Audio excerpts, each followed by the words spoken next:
A very good afternoon to you and welcome to NTV at One, live from the Nation's Center. My name is Edmond Nyabola. These are some of the stories making headlines at this hour.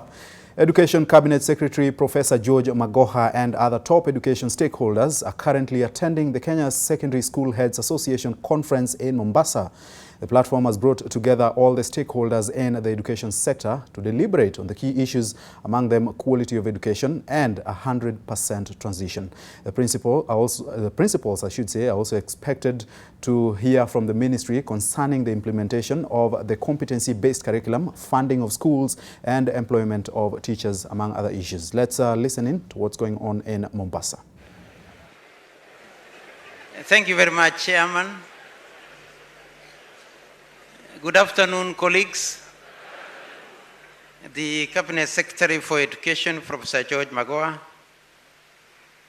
My colleague PSs, I will shortly introduce two of our PSs who are with us, Alfred Cheruyot and Dr. Desai. The Chair, Teacher Service Commission. The Chair, Senate Committee for Education, Dr. Langat. The President of the Confederation of African Principals and also the Chair, Kesha, and he has given us examinations which I think we shall be able to attempt and pass. But for me, I say, you know, I've been in this conference, this is my 7th time, and I think I can pass by experience, even if I don't have knowledge. The County Commissioner of Nairobi, Bwana Choki, and the Kenya Secondary School Heads Association Council, my colleagues in government, both from Teacher Service Commission, the Ministry of Education, the county government of Mombasa, and all of us who are here in today from government. Colleagues, principals, though I don't sometimes want to say colleague principals, because as much as I was a teacher at high school for some time, I didn't get the privilege of being a principal of a school. But now that I've been attending your meetings for the last 7 years, I think I qualify to be an associate member and an associate principal. So today, I don't want to say so much, but before I can make my remarks, I've been given an activity to undertake. And I will do it very quickly because today is not our day, and they say when your boss is around, you don't say so much because you might end up contradicting the boss. So what I'll do is that you'll allow me in 1 minute to introduce the CEOs of institutions within the sector. I know there are quite a number of other CEOs, but I can only be able to introduce those who I know and who work with me within the sector. So please, the CEOs of institutions within the sector, please stand. You have seen them. These are critical members. You have Dr. Joan, who leads us at the Kenya Institute of Curriculum Development and who takes care of our curriculum and the biggest exercise that we are undertaking now. We have Dr. Karogo, who is our CEO at the Kenya National Examination Council, and the honor. Education PS Belio Kipsang speaking at that conference. We'll go back there when the Education CS Professor George Magoha begins to speak. Now, the Interreligious Council of Kenya is currently before the Constitutional Implementation Oversight Committee to give views on the IEBC laws. The council is proposing a raft of proposals, including staggering appointment of commissioners and terminating election petitions at the Court of Appeal, except for presidential petitions. Our reporter Kennedy Mureithi is there for us. Kennedy, what's happening this morning? Siski Anka.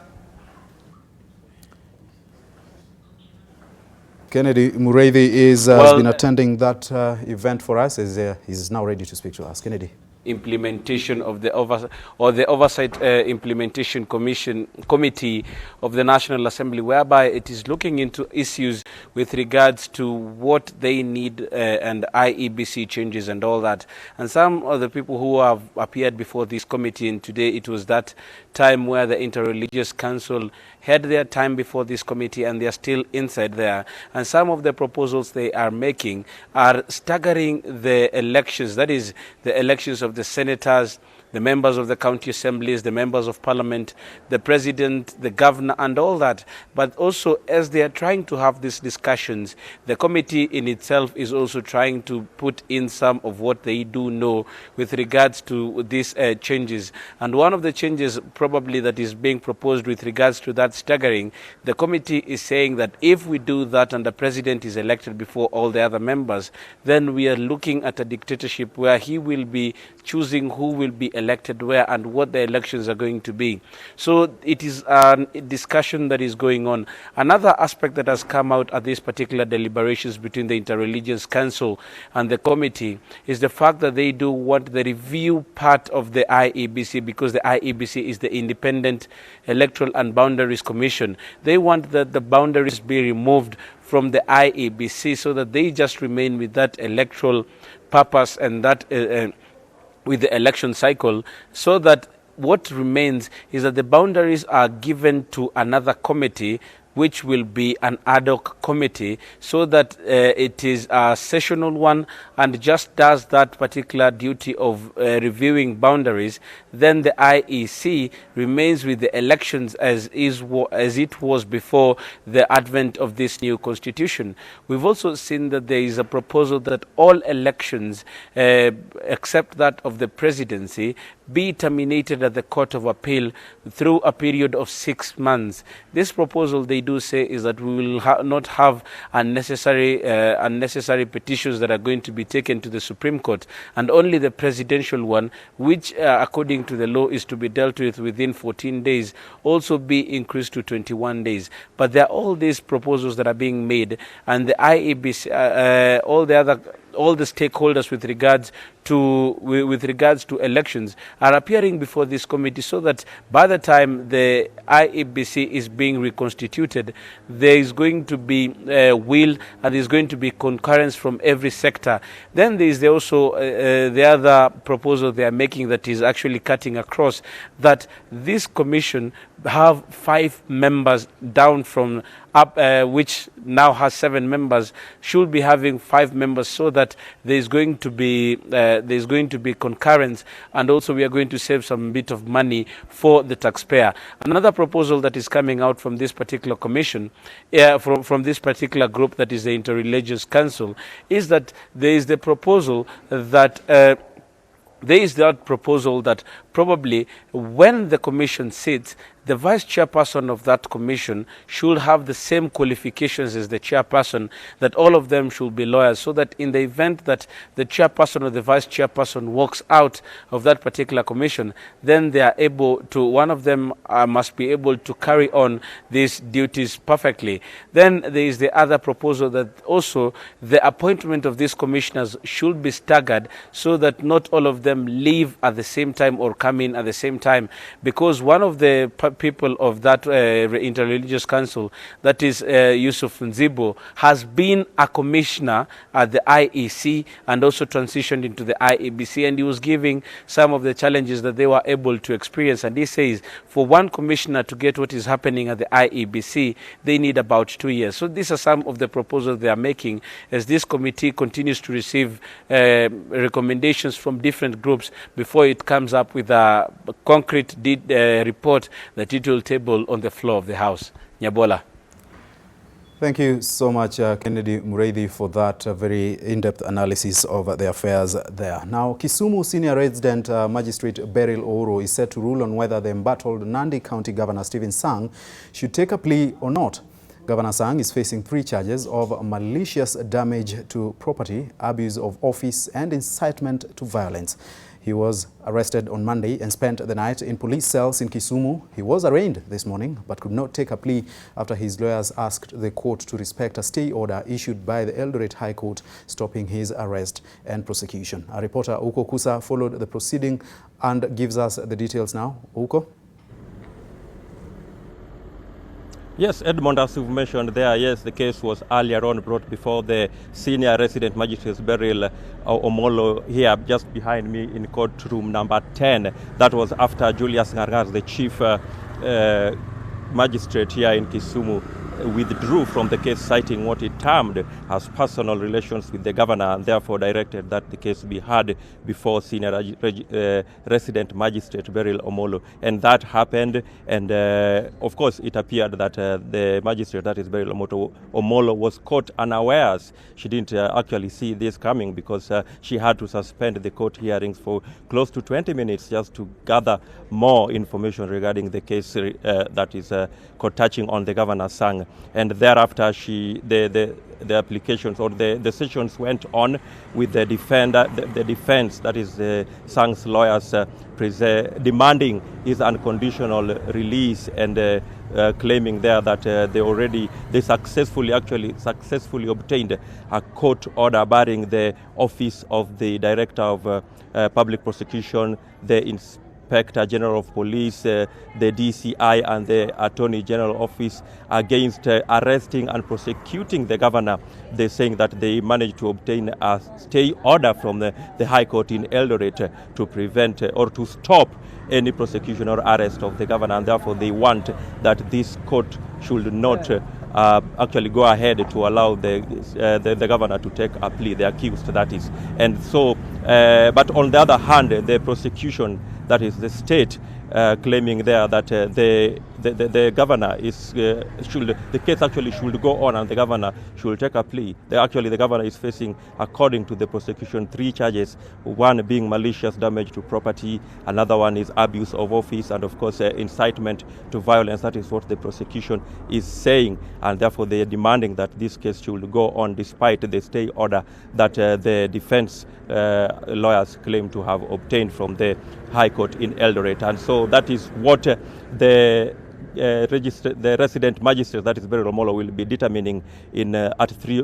p.m. That is the date she gave us. So we'll be here at 3 p.m. to find out whether the governor will actually take a plea and what will transpire thereafter. Actually, the prosecution there also tried to suggest that the governor should not be granted any sort of bail or bond, as they are still continuing with the investigation. So remember, this case is involving some invasion and damage to tea that happened last Friday at Kibwari Tea Estate, and occasioning the arrest of the governor, which happened yesterday in Kapsabet. A dramatic arrest that happened yesterday in Kapsabet before the governor was driven here in Kisumu, where he spent the night at the Kisumu Central Police Cells. So we'll be here at 3 p.m. to keep our viewers abreast with what will be happening in the courtroom at that time. Back to you, Edmond. Thank you so much, Uko Kusa, for that. Let's move on. A 25-year-old university student was shot and wounded after climbing over one of the gates at State House, Nairobi. The Jomo Kenyatta University of Agriculture and Technology student was challenged to stop, at which point he drew a knife, according to State House. The officers manning the gate then shot and wounded him on his left shoulder, after which he was booked at Kileleshwa Police Station. He was then taken to Kenyatta National Hospital for treatment. Investigations are ongoing to establish the motive of the 4:05 p.m. incident Monday, with State House saying appropriate action will only be taken once a conclusion is found.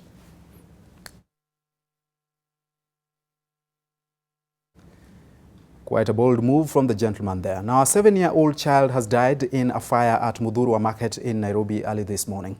The residents claim that the fire started at around 8 a.m. from an electrical fault and spread to 2 adjacent houses. The 7-year-old boy was in one of the houses asleep when the incident occurred. The residents now want Kenya Power to carry out an inspection of the wiring in the estate to avoid such disasters. Although the county fire brigade arrived shortly after the fire started, the residents say there is a need to add a number of fire engines in the area for quicker response.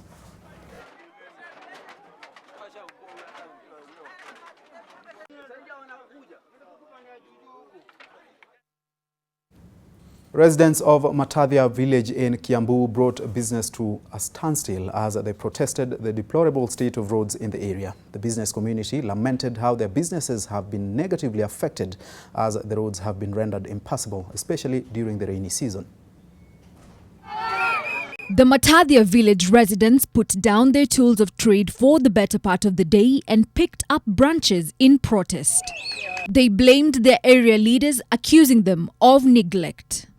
Sisi kwa mashamba sasa imekuwa vigumu sana hata kwa ukulima, vitu kama boga, vitunguu zinaharibikia kwa mashamba. They claim the ongoing rains have rendered some roads impassable, thus they are not able to transport their commodities to the market. The narrative was the same in Magenche area in Kisii County as angry residents barricaded the roads with banana leaves, paralyzing activities. Residents here are also accusing their area leaders for failing to ensure their infrastructural needs are met. Barabara imeharibika, tunamuomba mheshimiwa atutengenezee barabara. Kazi yake ni barabara, sisi wananchi tumeumia. Magari haifiki hapa Magenche, hata watu ya bodaboda tumesumbuka sana. Kitu ambacho tunataka ni njia tu, hakuna kitu ingine. Kisii County residents are now demanding proper classification of the roads to avoid the push and pull between the two levels of government. Helen Aura, NTV. International farm Flamingo Horticulture is in the spotlight following a boat that capsized at Lake Naivasha. The boat, which crashed into one of the metal structures which were put up by the farm, is said to have ripped open on one side before flipping over and tossing the occupants into the water. Miraculously, none of the occupants was injured, including a 3-year-old boy who was trapped under the boat. The boat riders are complaining that the metal rods are not visible and could therefore lead to more accidents. The chairman of the Lake Naivasha Owners Association is now urging authorities to take action and enforce the removal of the metal rods.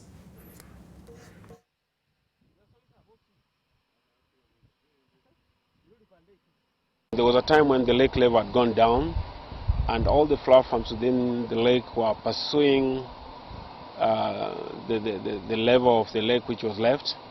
And one of the flower farms, the one which are just near it, the Flamingo Horticulture, by that time it was homegrown, had constructed some barrier. And there's one on the background. They had constructed those barriers, but when the level of the lake when the lake reclaimed its level, some of these barriers were not removed. Saboti iligonga hiyo chuma ikazama. Kuna mtoto mwenye alikuwa chini ya kiti. Unajua mtoto angeweza kutoka. Kakoma chini ya kiti, hiyo boti ikamfunika, saa kazama na boti kwenda chini. Ndio mimi nikazama kumsaidia, nikamtoa.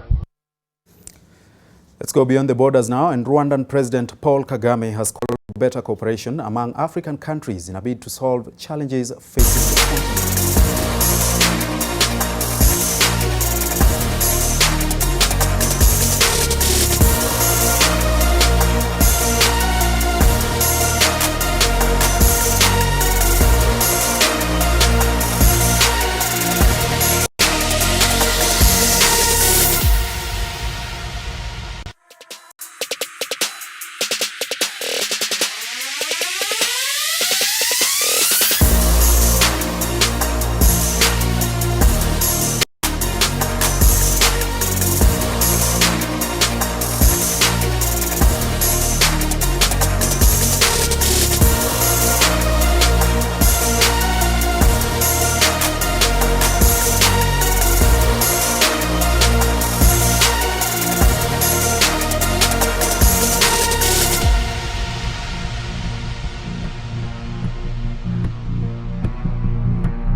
on the way security agencies handled the incident.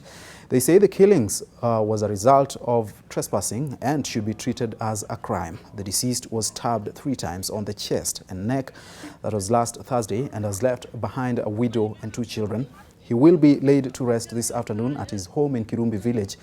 There has been an ongoing dispute between Taita Taveta residents and camel herders who are accused of grazing their animal in farms without approval from the owners. The leaders warned residents against colluding with the herders and signing agreements illegally.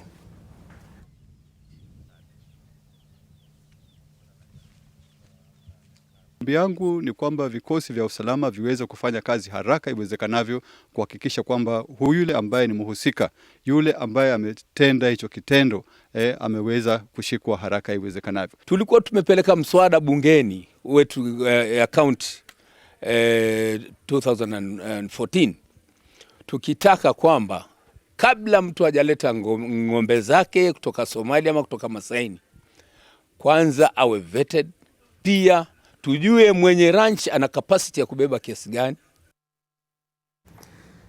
There's some discussions regarding sports between the director and the sports anchor Warode Kiru right now because it's sports time. Warode? Yes, Nyabola, it is time to play on NTV At One. A very good afternoon to you. I am Warode Kiru. Anthony Teddy Akumu, Christopher Mbamba, and Brian Mandela, as well as Clifton Miheso, have been dropped as Harambee Stars head coach Sebastian Minye named